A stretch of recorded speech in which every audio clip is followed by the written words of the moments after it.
Please welcome to the podium the Chief Program Officer of Court Reform at the Center for Justice Innovation, Jethro Antoine.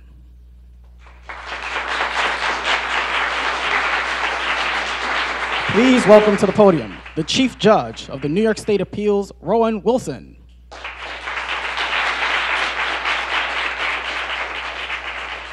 And please join me in welcoming the 57th Governor of the great state of New York, Governor Kathy Hochul.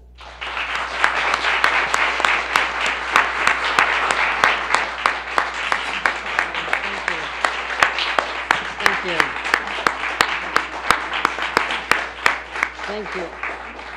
I'm so honored to be here this morning. Just took a tour of former cells, holding centers, that are now going to be turned into rooms of healing, where we can address people and help them get on a healthy path toward recovery.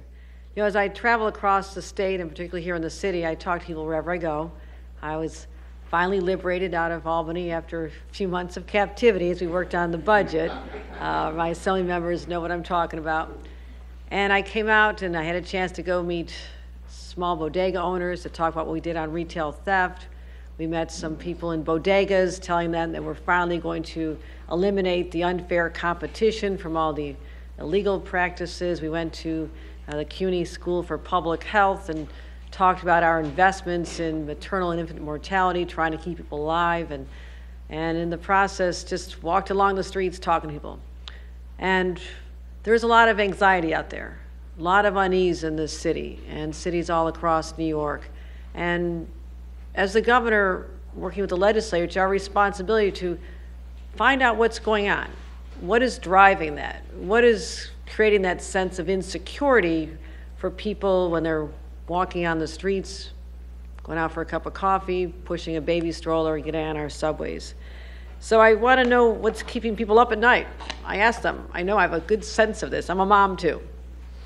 I know what it's like when your children leave your watchful eyes as they get older, and you pray that they make it okay to school on a subway or walking to the playground.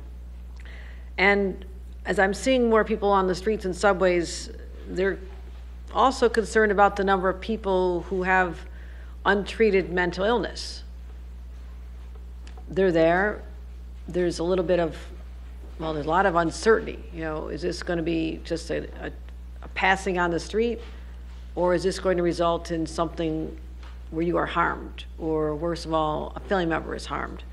So people are anxious about becoming the next victim of a random crime because you're seeing these stories splashed all over the news.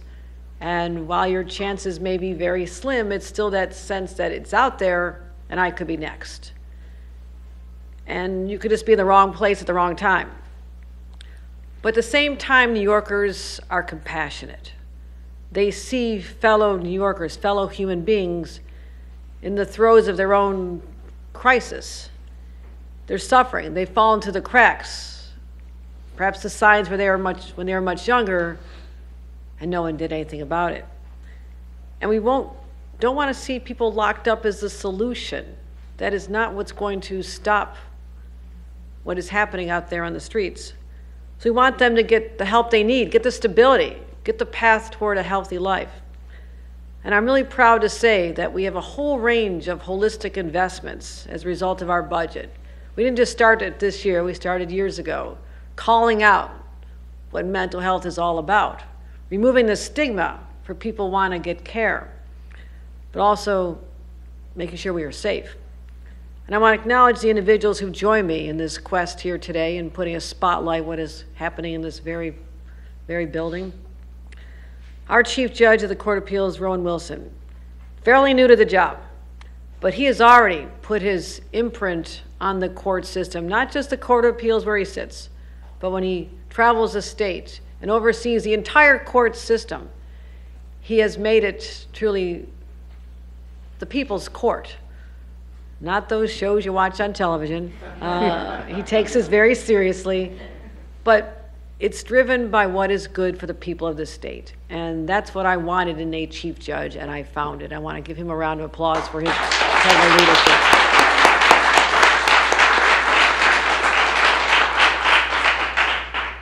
Dr. Ann Sullivan, our commissioner, OMH, again, traveled the state as much as I have. That's saying a lot. Bringing to us ideas from what she sees out there, talks to people in the field, in the criminal justice system, the practitioners, people in the public health space, trying to bring us ideas on how we can do things better. This is New York. When there's a problem, we take it to the next level. And I appreciate your leadership and never giving up the fight to make sure that every New Yorker has a healthy outcome. Let's give a round of applause.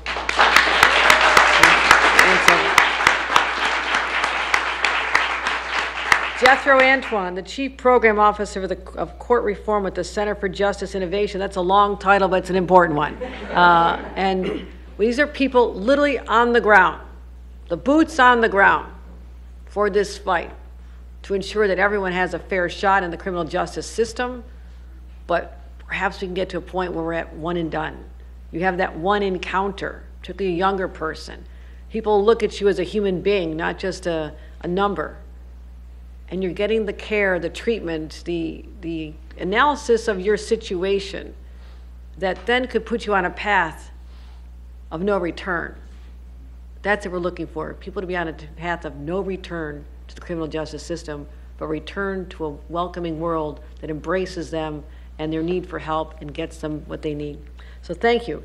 Let's give them a round of applause.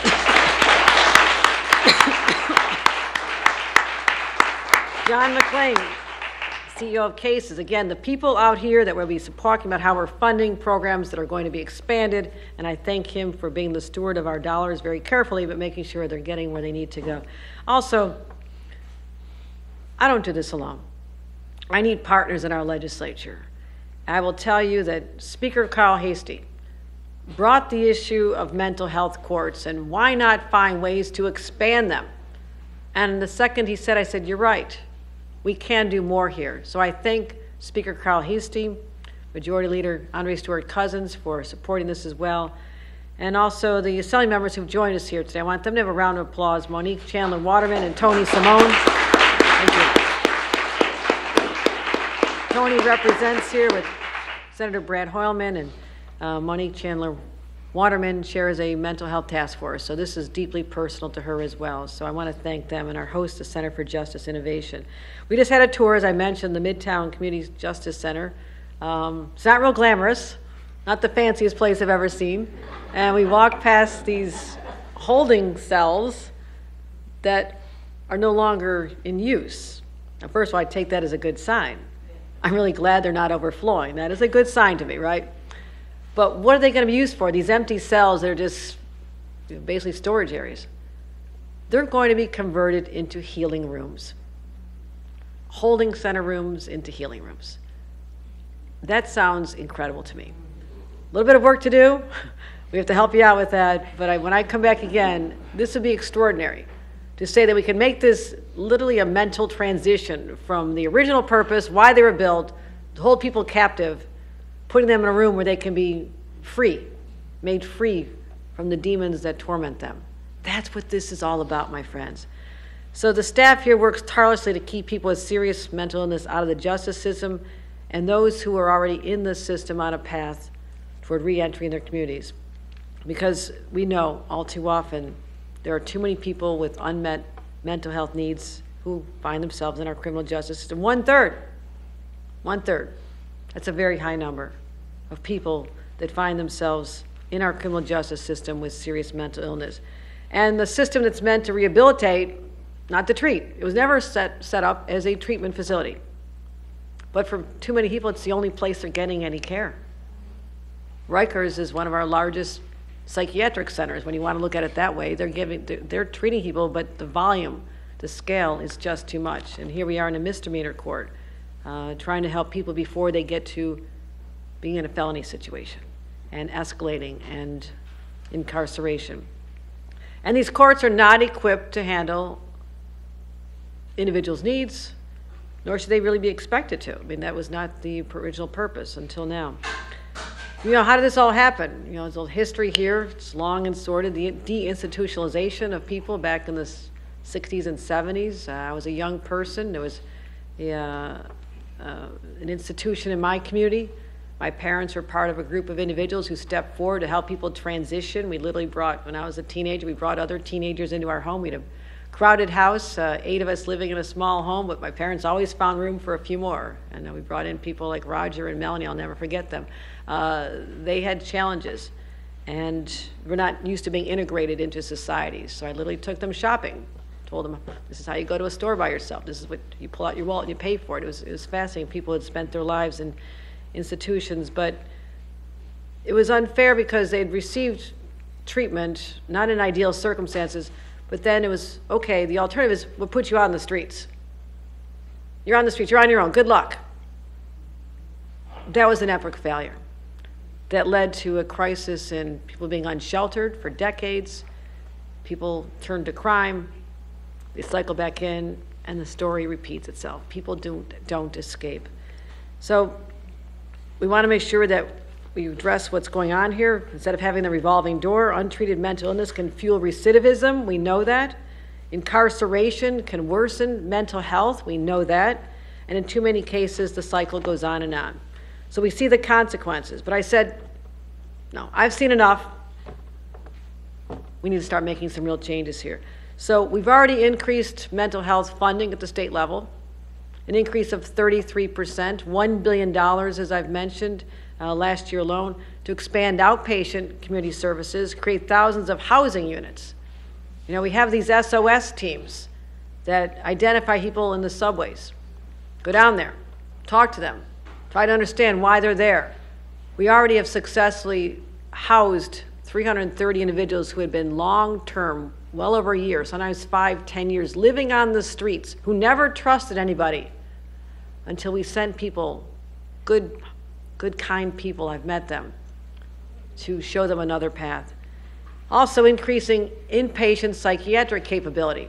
When someone really needs help, and you take them to the hospital and there's no room, the system has failed. They're back out on the street. Who knows what will happen next? We made sure that that was increased. And measures to help our children in school, which we'll be talking about at another event. So let's talk about what we did in this budget. Now we're focusing on people with mental illness in the criminal justice system. That's what today is all about. Proud to say that our budget invests over $33 million to do just that. It would expand the mental health courts, like the Manhattan Misdemeanor Mental Health Court, where we're standing right now. We got that done. Thank you to the legislature. Thank you to my partners. We're investing $9.3 million in these facilities to connect New Yorkers with mental health needs in a variety of services. This is an alternative to traditional prosecution with low-level charges. This positive approach leads to better outcomes, reduces the justice system involvement, and makes New York safer. And also, we'd like to expand the number of assertive community treatment teams, ACT teams, the ones that are run right here by cases, as I mentioned earlier. We got that done. We're investing over $14 million so these teams can provide intensive behavioral health services while addressing the risk associated with arrest and recidivism. And I also said we'd empower court-based mental health navigators. What's that? It's a person who knows how to navigate. We're not talking about on your cell phone. We're talking about real people can do this too. People with lived experiences, relate, culturally competent, been through the system, know what they're talking about, who can help facilitate greater trust and engagement. We got that done as well with an investment of over $8 million. As I mentioned, we said we'd fund more specialized housing. That's what we're doing as well. These are all ways, between our $4 million for more transitional housing, to help people who have long-term disabilities, coordinating with law enforcement, helping them understand the signs. When they respond to a 911 call, what are they seeing when they get there? How do they respond appropriately? So all this are pieces of the puzzle. We don't see the completed picture right now. But all I know is that every person who comes through this system, who's committed an offense against society, but who has a mental health problem, if we can address the mental health problem, deal with rehabilitation, and send them forth with a new purpose in life, that they're being treated, that they're being cared for, then we want to say goodbye. Nice to say hello, don't want to see you again. And that's what this is about. This is what it's about. So we talk about public safety, the larger population. this is how we start to dial it all back. That people know that they can walk the streets safely. They don't have to worry about their children. They don't have to worry about going on the subways. That anxiety, unease, which has permeated our society for too long, can start to evaporate, and people can feel more lighthearted again, less worried about things. And that's what I'm striving for. By enhancing mental health supports, we're not just helping people find stability and peace, we're making our communities safer. And as I've said, public safety is my #1 priority. And I won't rest until every New Yorker feels safe walking down the street, using our transit system, or going about their daily lives. And it starts in places like this. Thank you.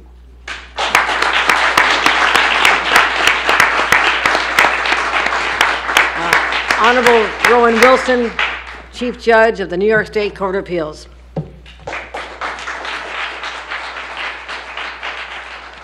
Good morning, everyone. Take a look around here. You won't see this on the cameras, but there's wires strung across the ceiling, there's wires on the floor, there's beaten up metal file cabinets. As the governor said, this is not a fancy place. The defendants here are not famous, they're not notorious, they're ordinary people with mental health needs, with substance abuse disorders, with food and housing and healthcare and economic deficits, and negligible social supports. Television crews are not usually here. This is an anomaly. The cases here don't make the news. The lawyers, whether they're from the legal aid office or the district attorney's office, don't wear fancy suits. They're not paid very well, and they're definitely not in it for money or fame. The same is true for the social workers and court employees. The outside world isn't clamoring to read every word of the daily transcripts of the proceedings here, and in fact, there frequently aren't transcripts of the proceedings here. But the world outside should be paying attention here. This is the incubator and the proving ground for a better way that treats instead of punishes, a better way that cares for the community as a whole, a better way that is less expensive, a better way that improves public safety. In this very humble courtroom, and in our more than 300 other problem-solving courts around New York, you can see the future if you look. What you see is a team of people with different roles: prosecutor, defense attorney, judge, social worker, court attorney, court officer, and others, all working together for a single goal: improving the lives of troubled New Yorkers while simultaneously making our communities better, stronger, and safer. That approach is the brainchild and handiwork of the Center for Justice and Innovation, with which the unified court system continues to partner in rethinking the broader role of the courts in reducing social ills. And I want to thank, in the front row, Justice John Wang, who presides over this court.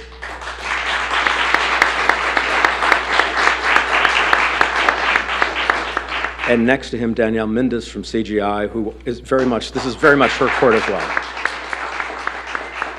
It is extraordinarily important that Governor Hochul is here. Although her choice of this unfancy spot is symbolically important, what is truly important is her commitment to addressing mental health and co-occurring disorders as treatable illnesses, not crimes. Just 2 days ago, Governor Hochul announced substantial mental health investments, which she outlined, and I won't go into detail, but we are incredibly appreciative for the support of programs like this and the expansion of programs like this, which is on top of the $1 billion that last year she now announced for generally to revamp New York's continuum of mental health care. The governor and legislature have also allocated monies to the budget to expand the reach of our problem-solving courts generally, and we don't yet have a treatment court or even a court like this in each of our 62 counties, but we're going to get there. To be effective, however, we will also need partners, especially treatment and supportive housing providers who offer truly viable alternatives to incarceration. I am confident that as the courts devote more resources to this work, the state and all of us stakeholders will do more to ensure that we have a robust continuum of community-based care and treatment options. Is it possible that sometimes a crime is a cry for help? If you're not sure, come and sit in this non-fancy courtroom. It's open to the public. Come sit here for a couple of hours. Watch Judge Wang treat every single person with respect, understanding, and kindness. Listen to the reports of progress. See the joy on the faces of the graduates who received counseling instead of confinement. Hear how they've bettered their lives through the lessons they've learned. Talk to the staff and hear their stories of how people return here not because they've been arrested again, but because they have found here the support, resources, friendship, and kindness previously lacking in their lives. And when you come here and you sit here, then ask yourself what it means to be human and have human frailties, and what it means to be humane. Thank you, and let me turn the program over to Mr. Jethro Antoine.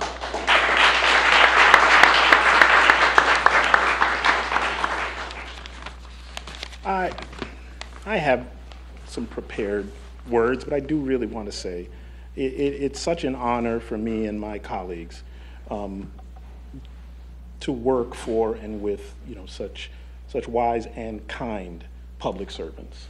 And I offer this up to both of you because this is one of the better days of our professional lives. Thank you, Governor Hochul, for your forward-thinking investment in mental health services in New York. As Chief Program Officer of Court Reform at the Center for Justice Innovation, I recognize, as well as we all do, how vast the need for mental health services is and how important they are for individual and community well-being. We also know that the lack of support for people with serious mental illness can lead some to become ensnared in the justice system. When one of these individuals is in a police car, a courtroom, or a jail, it usually means that systems, schools, health and social service networks, government, and others have failed to provide needed support, which is why we welcome your increased investment in mental health services for New York's youth and individuals with serious mental illness. At all the programs of the Center for Justice Innovation, including here at the Midtown Community Justice Center, we work with the community, local service providers, and government to address challenges like mental illness before they become bigger challenges. The Midtown Community Justice Center, like mental health courts and drug treatment courts across the state, practice problem-solving justice. They seek to improve public safety and repair harm, while also providing individuals with the support they need to stay out of the justice system or avoid future system involvement. Every day, we see people in crisis or at risk of crisis with complex problems and needs. In addition to mental health issues, they may be unemployed, unhoused, and oftentimes they're mistrustful of attempts to help them, which is why we take a people-centered approach that treats everyone as individuals and harnesses the resources and collaboration of multiple partners to ensure service plans are customized to meet individual needs. Thanks to the countless partners we collaborate with, both in the community and the justice system, including the New York State Unified Court System under our Chief Judge, Judge Wilson, we are making a difference. The staff here and across all our projects and in agencies like cases are making a difference. In your important investments in services for youth and those with serious mental health needs is going to help us go further to improve public safety and improve outcomes for everyone. So again, I really want to thank you all for what you're doing, and we are looking forward to the partnerships. And Your Honor, we are looking forward to you revisiting so that you can see what comes of the holding cells. I look forward to that. Thank you. Thank you.